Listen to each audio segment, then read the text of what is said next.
prejudiced and everything else, and all this wonderful stuff. But no, you're just peeking outside.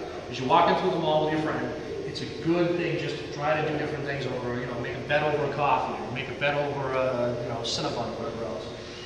Okay? Basically, when you guys are walking around, pick somebody else that looks like they're out of the ordinary. They're not acting right, they're not dressed, you know, quite right. You know what I mean? It's 95 degrees and somebody's in there in a solid leather trench coat and a stocking cap.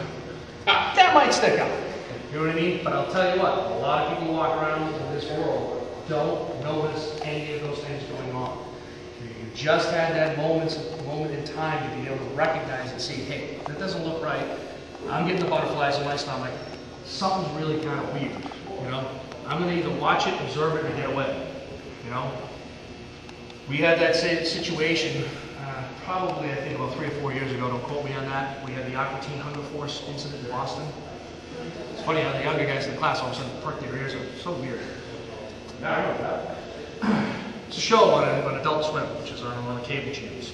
And there's a promotional gag, which is a real funny gag. They decided to put up these electrical devices around various places. Okay? How many thousands of people walked by that day, saw it, and went, what's that? One person did.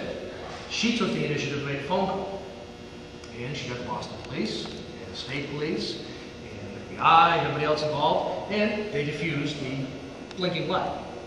Now, a lot of people got a big kick out of that. They thought, oh, what, you guys are idiots, you made a big response, everything else. I'll tell you what, I'm very proud to be in the state of Massachusetts because we responded like that, and we took it seriously, even though it wasn't there. I'll tell you what, number one, you react as you train. Those officers got a training day that day. They all responded correctly, and even though it cost money, they did the right thing. Okay? Second of all, many other cities in the country actually had the same event happen there and ignored it. They go, oh, that's just a thing like that. Good. That's good due diligence. Do you want them protecting you? You really want somebody like that responding to you?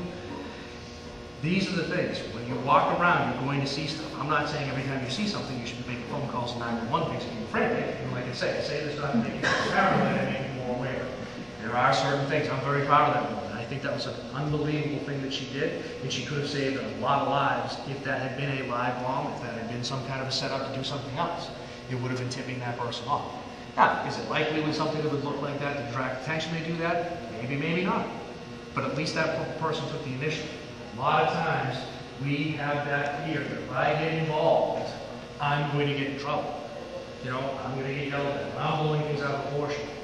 Tell you what, I'd rather be the one to tell somebody than the one who doesn't. And let the person be, you know, able to deal with the situation beforehand. And that goes towards that hardening target. When you guys are around, you really want to see what's going on. You know, and that's a huge, huge part of that situational awareness. You know, in the karate schools, nobody can touch the walls. I'll be honest with you, one of the first rules on that one is, keep the walls cold. You're not leaving the wall putting handprints on it, makes it nice. Number two, you're always aware of where those walls are, and where the bags are and everything else, so that when you move around, you actually know where you're at. And that's something, like I said, about knowing where exits are in a restaurant. Something just as simple as that. And these are little drills that if you start doing, even if you went out today, you go to Papagino's, or you go to this place or that place, if you just notice a couple extra things, by noticing those two things, now you're going to notice even more. You're going to see an awful lot more than what you normally do. Now, another martial principle is through the philosophy of Zen. You take and put yourself in an inanimate object, okay? It can be anything. You put yourself into the doorknob that's over there, okay? And then you try to visualize if you were the doorknob and what you would look at and be able to see throughout that whole room, what that perspective is. What it does, it's a training exercise for your mind. It could be the clock, it could be anything, it could be the bag, it doesn't matter what it is. But instead of always looking through our own eyes, it's putting you in somebody else's eyes. And that's where you can start to be more preventative, because you have to think like a criminal. You have to think like what they're going to do. And it's very hard, because most of us in here, we don't think like that. You know, you're not supposed to. You're supposed to think like good people, go out there and help people. But unfortunately, as the world and the economy turns the way it has been turning, you have to be a little bit more